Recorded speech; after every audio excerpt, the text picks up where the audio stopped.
रंगपंचमी खेळत असताना नाशिकमध्ये हुल्लडबाजी पाहायला मिळाली। गोदावरीमधील रामकुंडामध्ये चप्पल बूट फेकल्याचा आरोप सुद्धा करण्यात आलेला आहे। आचार्य तुषार भोसले यांनी संताप व्यक्त केलाय। संबंधितांवर गुन्हे दाखल करण्याची मागणी सुद्धा त्यांनी केलेली आहे।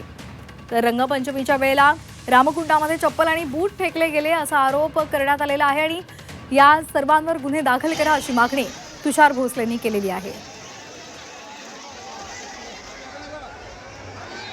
गोदावरीमध्ये जो अत्यंत किळसवाणा प्रकार घडला तो नाशिकला लाजवणारा आहे। जगभरातलं लोक गोदावरीचं तीर्थप्राशन करण्याकरता किंवा विधी करण्याकरता येतात, स्नान करण्याकरता येतात आणि त्या पवित्र रामतीर्थामध्ये रामकुंडामध्ये चपला बुट फेकणं म्हणजे केवळ त्या पवित्र तीर्थालाच नाही तर तुम्ही लोकांनी नाशिकच्या वैभवाला कलंकित केलाय।